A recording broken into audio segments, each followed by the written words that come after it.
Welcome back to 2FA3 Discrete Mathematics with Applications 2 at McMaster University. This is Mehrnoush Askarpour. In the previous videos, we talked about theory of computation, operations on strings, decision problem, and deterministic finite automata.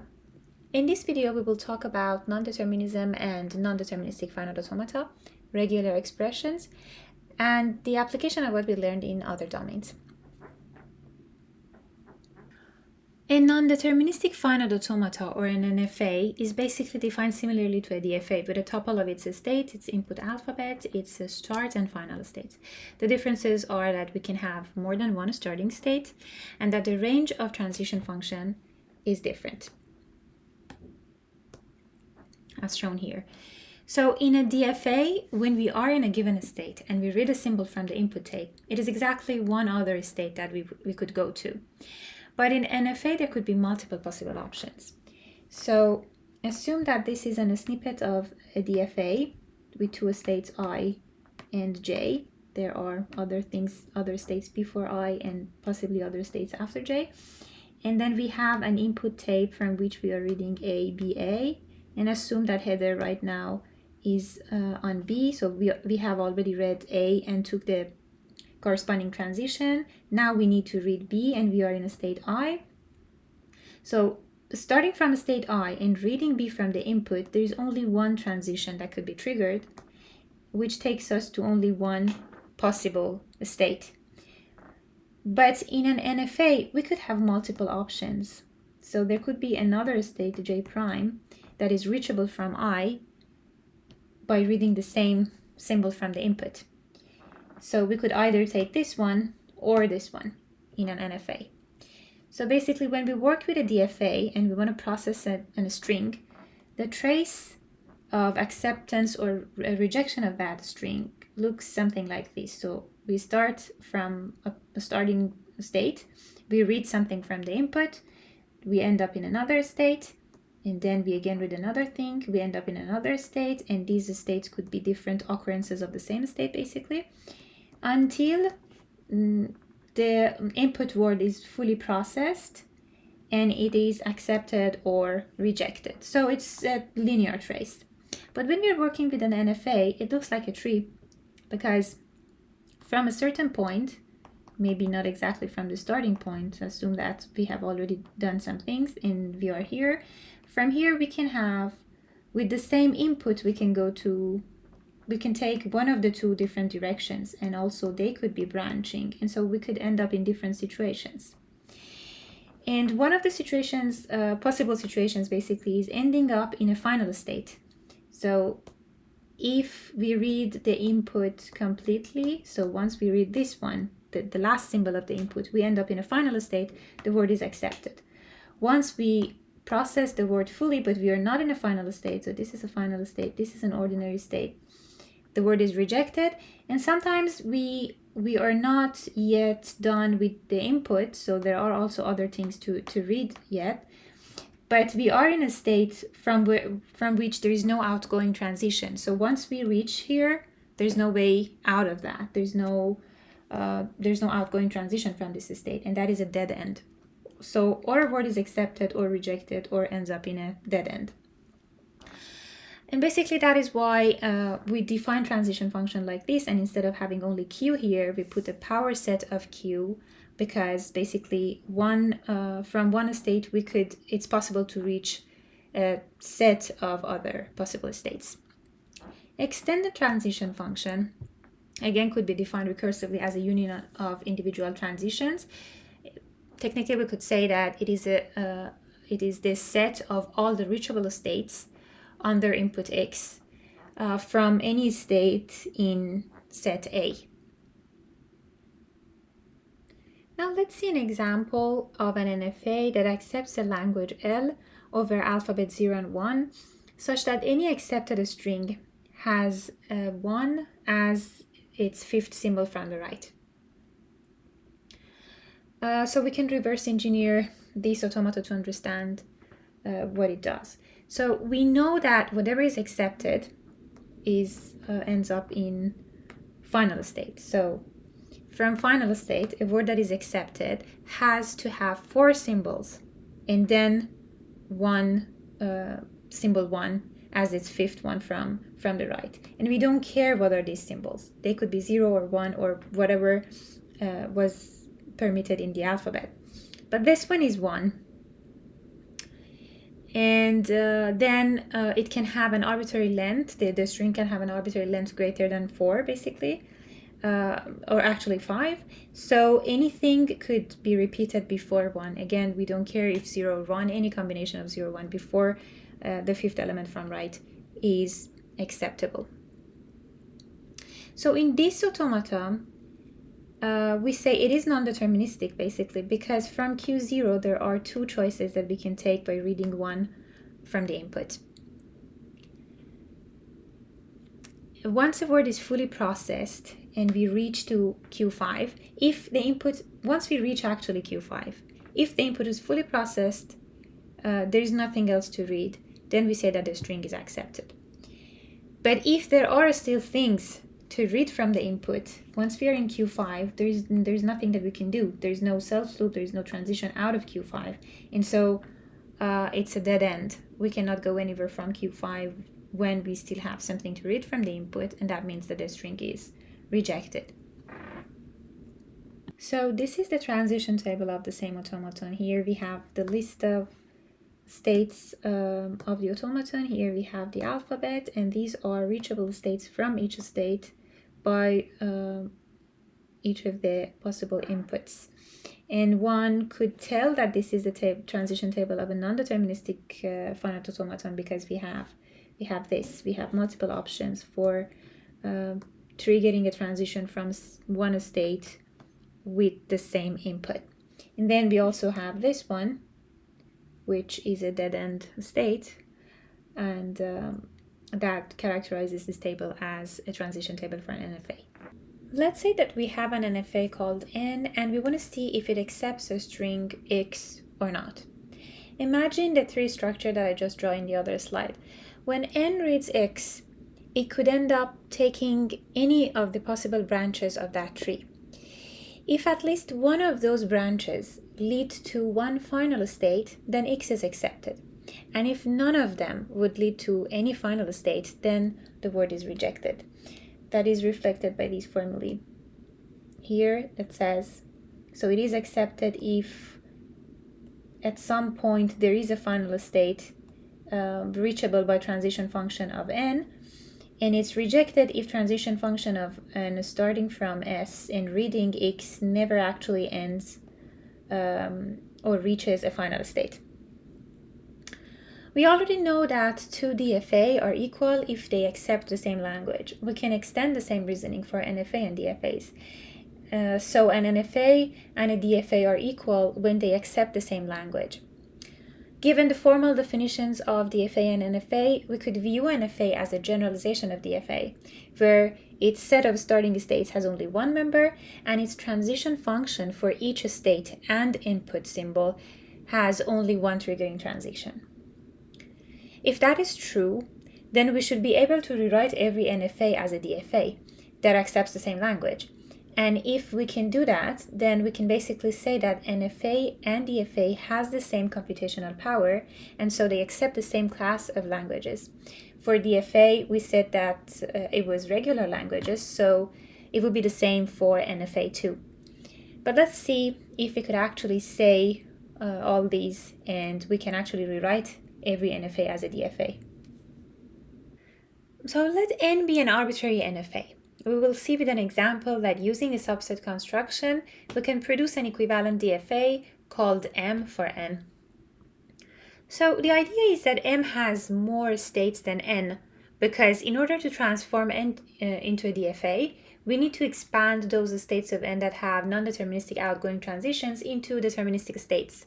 So each state of M corresponds to a subset of states of n, which means that M could have as many states as the power set of states of n, which is stated here. And then since every state in M corresponds to multiple states in n, then every outgoing transition of M would also coincide with multiple outgoing transitions of n, which is this one. And then the next one says that the starting state of M should be unique and correspond to all the starting states of N. And each state of M, which corresponds to a set of states of N that include at least one final state, should be defined as a final state as well. So if we define a deterministic finite state automaton called M, which have all these characteristics with respect to N, then we can show that actually N and M are equivalent. So let's see with an example how subset construction actually works. Here we have an example of an automata that accepts the language of strings in which the second symbol from right is a 1. This is the NFA that accepts that language, so we have 3 states, and this is basically how it looks like. So now we know that it's non-deterministic because of these two, right? So we have from Q0 we have 2 options, and also Q2 doesn't have any outgoing transitions. So now we will see how we can produce an equivalent DFA for this NFA. So the easiest way to do that is to draw the transition table of NFA, and then from that follow the rules of subset constructions to build the DFA one. So here we have the transition table of NFA that reflects basically what we had in the diagram on the previous slide. So we have the list of all the states, and here we say where do they go by reading each input.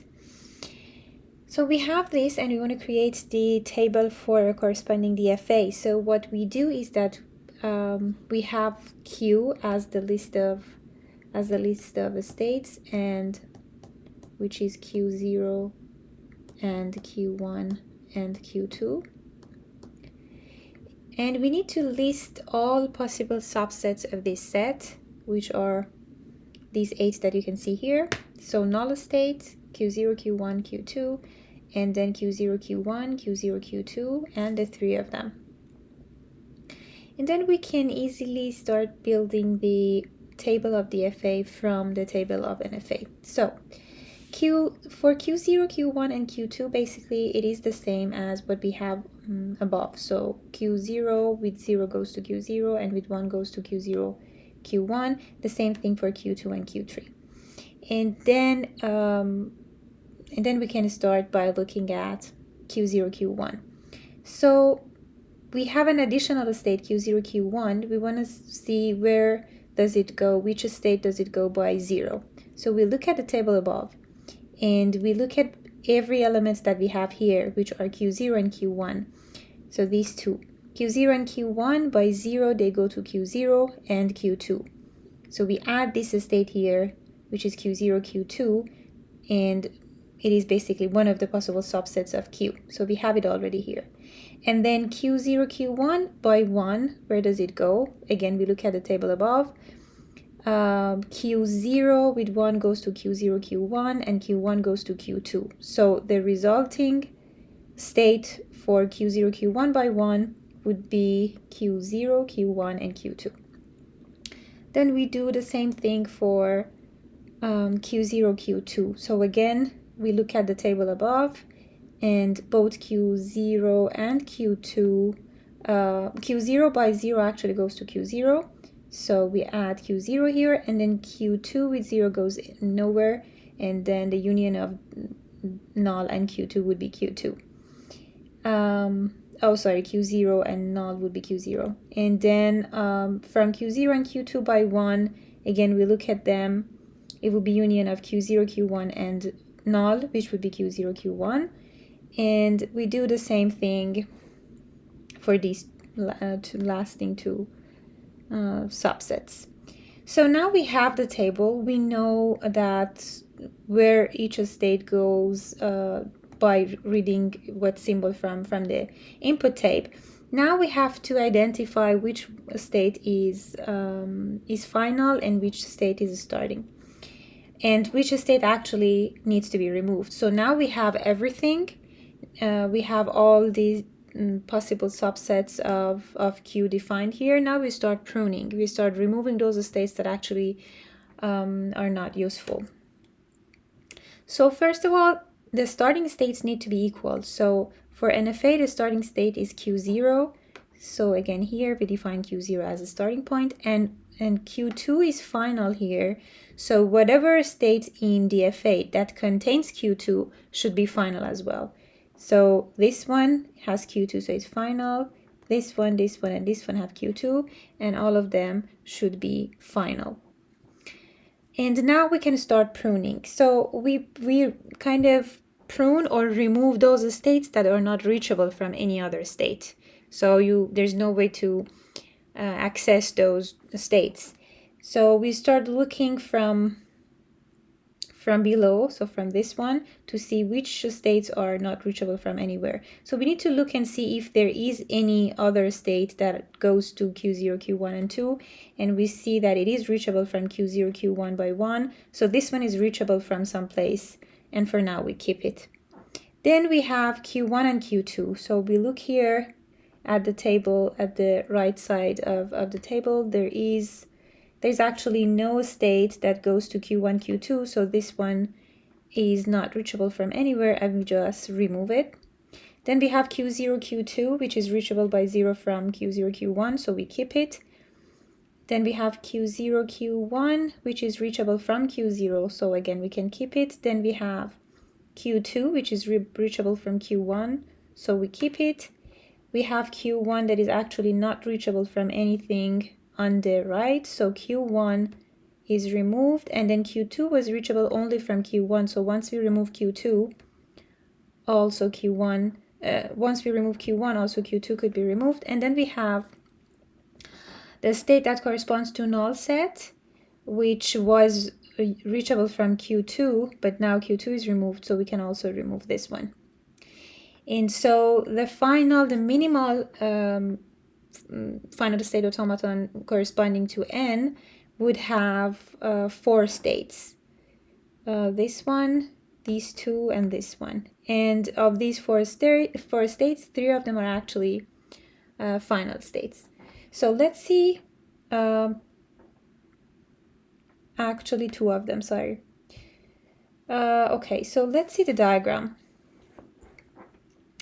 The transition diagram looks like this. So we have 4 states, 2 of them are final and 2 of them are non-final. Q0 is the same as the starting state of N or NFA that we had. And so this is the equivalent DFA to the original NFA that we saw in the question.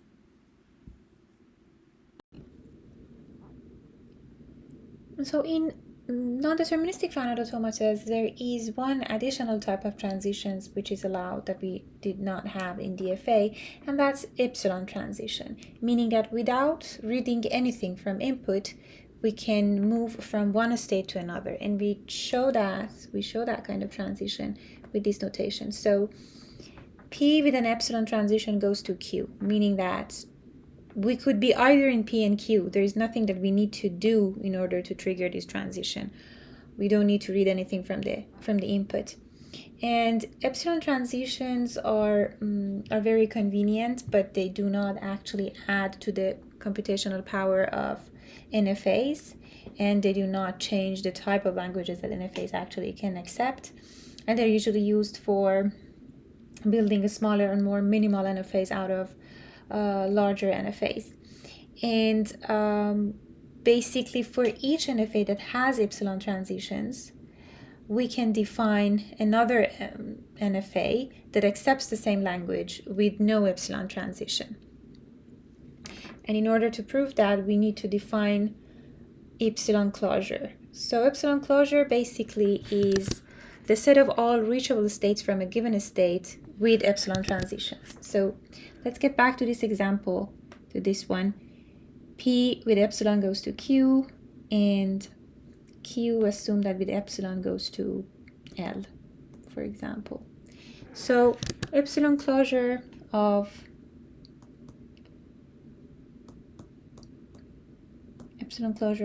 P here, we want to define, see what it would be. So first of all, from P, if we don't do anything, we don't read anything from the input, we still can reach P. But then we also can go to Q because there is an epsilon transition to Q. So also Q. And then since from Q also we don't need to read anything to get to L, then we can conclude that L is actually reachable also from P with epsilon without reading anything. So here we can also add L.